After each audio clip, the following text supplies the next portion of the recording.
Pemirsa, untuk membahas lebih lanjut tentang kunjungan Presiden Prabowo Subianto ke Korea Selatan, kita sudah terhubung secara virtual dengan diaspora Indonesia di Korea Selatan, Wilson Purba, melalui sambungan virtual. Selamat sore waktu Indonesia Barat.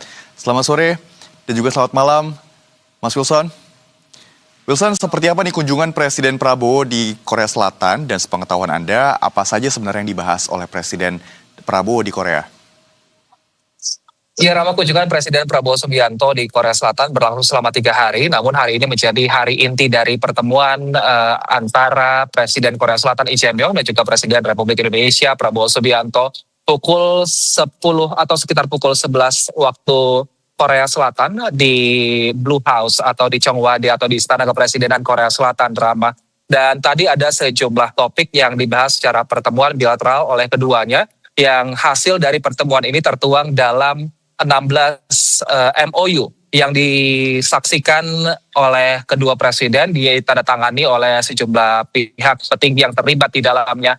Namun dari 16 MOU itu, Rama, hanya 10 yang disaksikan langsung oleh Presiden Korea Selatan Lee Jae-myung dan juga Presiden Prabowo Subianto, sementara 6 lagi ditandatangani secara terpisah oleh yang terlibat untuk MOU tersebut. Nah, ada beberapa MOU yang menarik yang dibahas oleh keduanya, di antaranya adalah dialog strategis komprehensif, yang ini merupakan koordinasi dari 2 menteri luar negeri, yaitu Menteri Luar Negeri Indonesia dan juga Menteri Luar Negeri Korea Selatan, di mana keduanya ini akan berperan sebagai pengawas dari kebijakan bilateral kedua negara untuk kedepannya. Berikutnya juga yang ditandatangani dalam MOU adalah Economic Cooperation 2.0, di mana pada tahun 2017 lalu sempat ada kerjasama ekonomi Indonesia-Korea Selatan, namun sempat dibekukan untuk sementara, dan saat ini Economic Cooperation 2.0 ini dihidupkan kembali untuk menjalin hubungan kerjasama berikutnya. Lalu MOU berikutnya adalah sumber daya alam dan mineral kritis, di mana ini akan ada kolaborasi antara teknologi dari Korea Selatan sebagai pengembangan untuk sumber daya alam dan juga mineral kritis, sementara Indonesia sebagai penyedia atau yang memiliki sumber daya alam tersebut.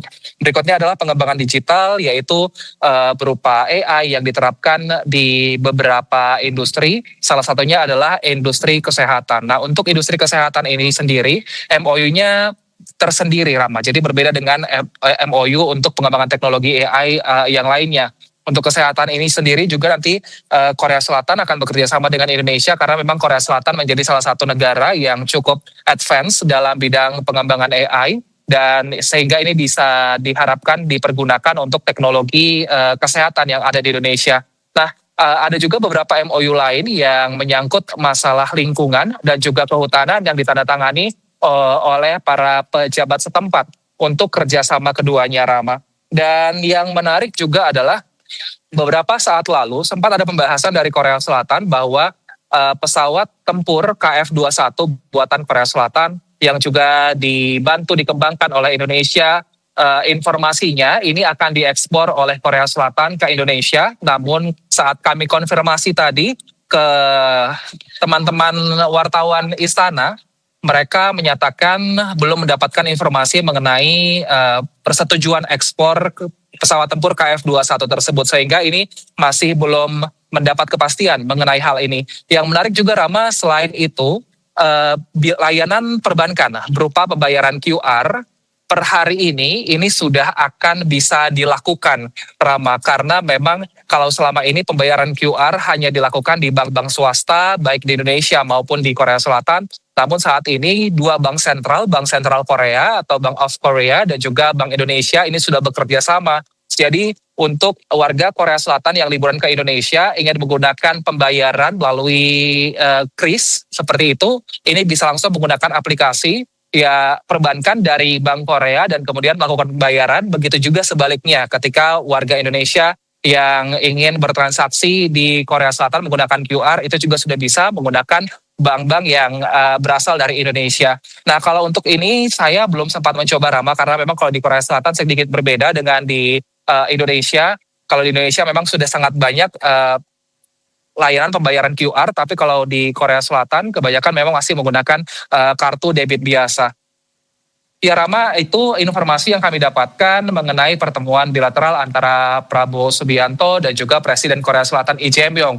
Saat ini memang Prabowo Subianto, informasi yang kami dapatkan masih berada di penginapan Dan ada sebenarnya forum bisnis yang diadakan di dalam hotel yang diinapi oleh Presiden Prabowo Subianto, yaitu Hotel Sheila. Tapi kami belum mendapatkan informasi juga apakah Prabowo Subianto akan hadir dalam forum bisnis tersebut, Rama.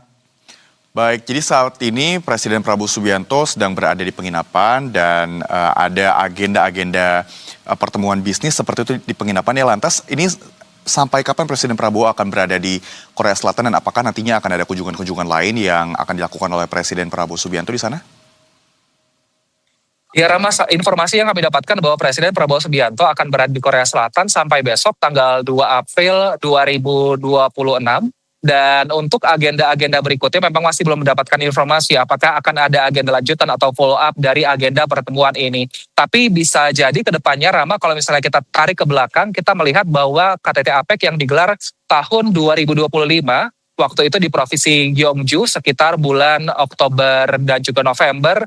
Saat itu Presiden Prabowo Subianto juga melakukan pertemuan bilateral dengan Presiden Korea Selatan Lee Jae-myung. Nah, di situ juga terjadi pembahasan pertemuan bilateral, pertemuan empat mata antara kedua presiden.